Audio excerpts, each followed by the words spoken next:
Alright guys, I am going to show you how to do Sutro Towers farming from beginning to end. And as you can see right here, I am at Overpass. So we are going to go ahead and drive to Sutro Tower. It's nothing that I normally even have to make a marker for. I've done this so many times in the past that it's one of those things. You just learn where you're going. You don't have to make a marker anymore. You know where you're going. And it's not hard. Look, you get right here and look, you can see the big radio tower right there. So it's pretty simple just to turn and drive towards it. It's always been the same path for me, nothing different. But What's going on over there? this is just to kind of run through it. That way you can see it. I've always said, well, you do this, and you do this. But I've never actually shown doing everything. So this time, from the beginning, driving from Overpass to Sutro Tower, I am showing you exactly how I do it. And no, I don't drive right over to the main building. I like to go over to the side building with one turret. This is my favorite place to start. That way I can be where I want to be for everything else. Now, you won't necessarily have to do everything that I do. I'll go a little above and beyond when I'm by myself, where I normally wouldn't play the same way with somebody else around. With a higher threat level, I'd play it a little bit different. So, and yeah, I kind of forgot to do this. I like to do it when I get here. And if you see competitive, I'm going to cooperative maps instead of competitive, and I'll just go to one. I'll go to advanced because nobody goes to the advanced maps. There's no reason to. There's nothing there. I mean, you don't get anything for doing advanced except for doing it. So everybody always does expert or standard. So I've really gotten where I like to go over and do the cooperative maps for keeping people from jumping to me. And I find it works better if I do it once I get here, if I activate it. And I'll mess up a little bit later, but I kind of went back and fixed it, and I'll tell you about it when we get to that. But what you're seeing is pretty much exactly how I do it, because I'll do this one, then I'll go to the other one because the other one's nearer to the ladder. And just like this, I already know. You see, I was already swapping guns. I've done it so many times. There's always a sniper down this hallway afterwards. So, and this way I can just avoid the enemies. Is why you see me climbing up this ladder. Go to the very top of the roof, and that way I can just hop down and do this one.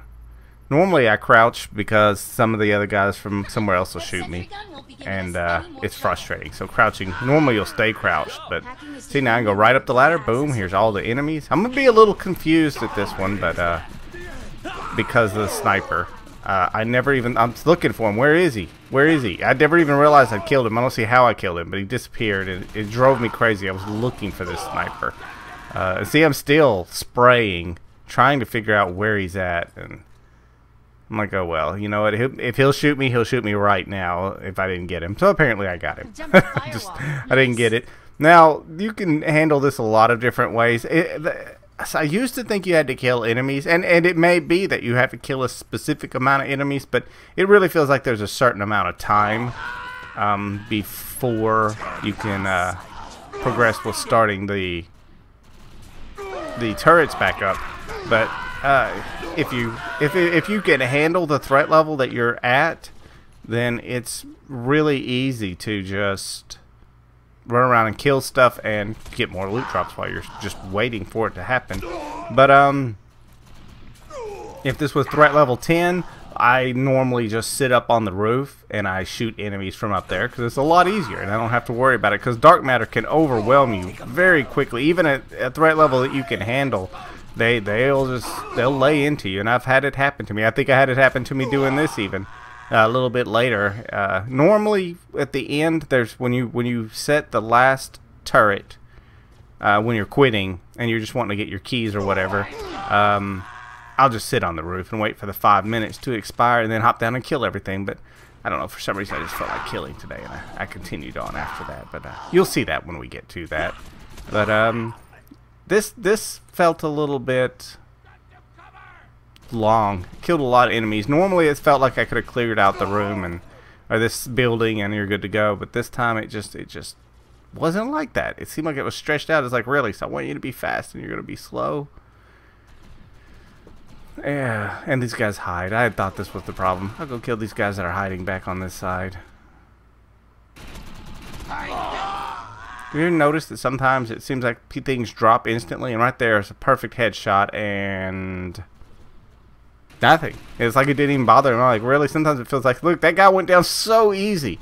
I figured I was going to just walk up on that guy and headshot him a minute ago, and it didn't even happen. So, you can't tell what's going on. So, and when I hear them say that reinforcements are coming, I know that means I'm going to be able to activate the turret. So, and this, I have no idea why I did this. I just did it. I was like, okay. So up the ladder. But I activate the 2 turrets in this one building, and I like to leave that 1 turret way over there. Why? Because the other enemies don't tend to bother me as much when there's a turret over there. Now, some people like to go over there and activate, or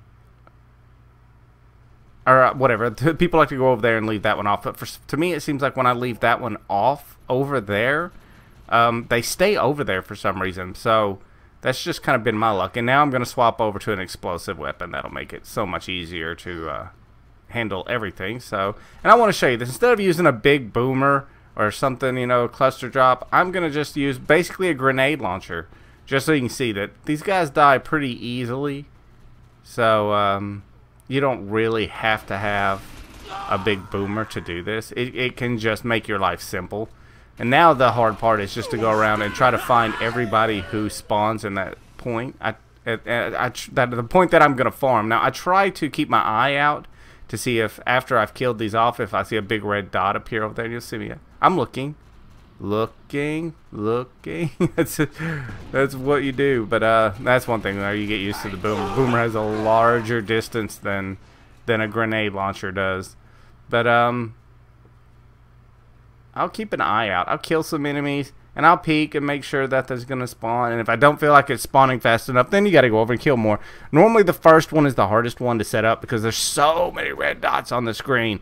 And and you got to figure out, okay, which one of these red dots is the guys that spawn over there, because those are the ones you have to kill. The guys that initially spawn over there all have to die before any more will spawn. And I don't know which one of these is which. Normally it's not the guys over there, but occasionally one will sneak that far away. So I figured I'd kill a lot of them off and then come over here and pick the ones off by the building that are normally the ones that make it happen. And that's when I saw this. I saw the big red blob all together and knew it was those 4 guys. So now they've all run in. I can grab this stuff and get over here because I know that these guys are good to go. Now it's time to start farming. So we're going to speed the farming up a little bit because I'm going to let it go until I need to I need to go sell, because I didn't want to have to skip it. I was trying to show you exactly what it was. I don't want to skip to a little bit later, but and I'm using a cluster drop just to show too. You don't even have to use those. A cluster drop shot, a cluster shot shotgun will take them out nice and easily too. So granted, I have a very, very nice one. I have an assassin double crit big damage ego on reload.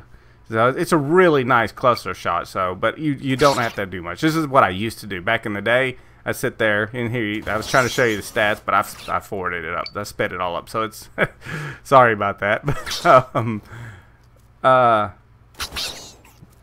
Back in the day, this was exactly what I used. I used nothing but a cluster shot before they introduced threat level. Threat level made me go to start using something a little bit bigger and heavier in the big boomer. But yeah, nowadays, if you're alone, now remember, I'm at threat level 6, so I'm getting greens and blues and an occasional purple. If you're less than this, you're going to see a lot of whites. But it is what it is. I used to see a lot of whites before the threat level. I did this with whites as the primary drop, so that you still make money off of them. So if you don't like whites, then bring a friend and get the threat level up. But then it's going to be harder to kill the enemy, so you have to remember that too. So you can still sell the whites to the vendor, and I made a lot of script. So long ago, I used to make a lot of script doing this constantly. That or I would break them down so that I could hit the box more often. Now, if you wondered what I did with my perks, what it is I'm not even using. You see the drops I'm getting, and I'm not using the pinata or critical kill, the things that would increase. I could get a 6% chance increase from perks, and now we're gonna go sell this stuff off. but I'm not using those perks, and you still see the drops I'm getting. So this is actually my second trip. I messed up on the first one, so what I do is I leave the match that I'm set up for while I'm here. And when I get back to Sutro Towers, I'll restart it again. I find that friends seem to be able to still jump to me, but if I do it like this, if I shut it off and then reseed, now here we go, we'll leave it, and whenever we get back over to Sutro, I will turn it back on, because it seems like it works that way, because it seems like if I jump over here, sell my stuff, and then go to Sutro, people can jump to me. But reactivating, going to somewhere, going to a co-op map, seems to keep people from being able to jump to me. I'm not saying that's 100% going to work, but nobody jumps to me this way. When I've done it the other way, people have jumped to me. So I'm just going to show you this. This is what I want to do. I wanted to sell. I want you to see that I'm going to drive back to Sutro. It's still going to be set up. It's still going to be ready. Everything is still going fine. I'm going to have to kill one guy, the one guy I left. It's just going to have to go back to matchmaking, and oops, that's Shadow Wars, so that's not going to work. I meant to go to, and here it is. You got to be careful too. I think I clicked on one, and it wasn't this one, but it was another time where I clicked on one of those, and there was like somebody else was doing the same thing, because there was only waiting for one person. I was like, yeah, I'm not doing that. So, but now it's just a matter of finding the guy who, of course, made it harder for me to kill him, because he was in a place I couldn't see him. And once you get him killed, you know, you can just sit here and wait a minute. You make sure. Sometimes the darn turrets will kill them, yes, and you'll have to find all 4 of them again. But sometimes you get lucky, and that one guy you left alive, he's easy to find. And you kill him, and you're going right back at it again. But there you go. You see how simple and easy this is, and you saw how fast I set it up. Now, I do like to set it up as fast as I can, because there's a point to where when you climb up on the very, very top after you've shut the turrets down and you kill those enemies up there and you activate that, that seems to be the locking point for this. So I fight as fast as I can to get to that point. And now we are going to go ahead and end it. I've skipped forward some here.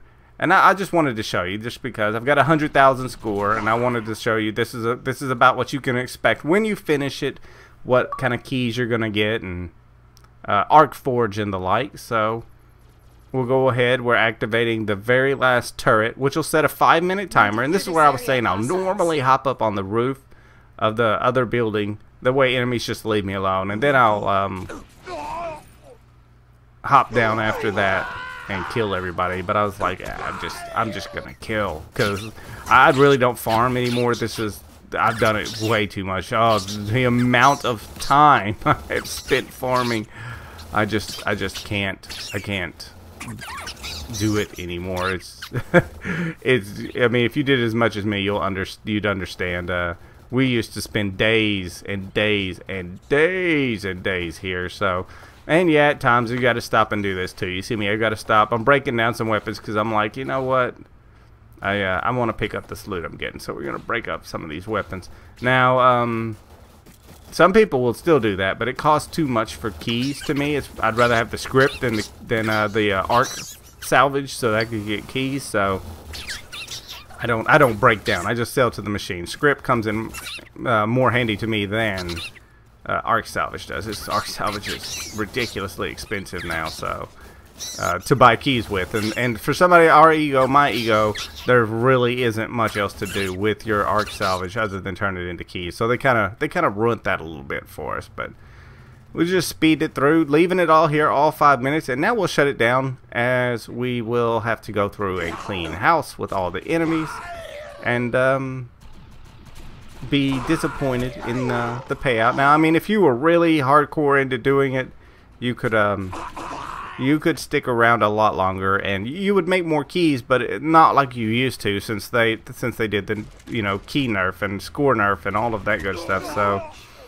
you're just not gonna see the same type of keys you used to see. And I think there's a point you get so many keys for so much, and as it goes up, it takes more to get a key or something like that. So even if you if you did this for, say, a good hour, 2 hours or so maybe, you probably have around 300,000 score. Now I don't know exactly how many keys you are. The way it is now, it seems like you'd have like, you know, 20 keys.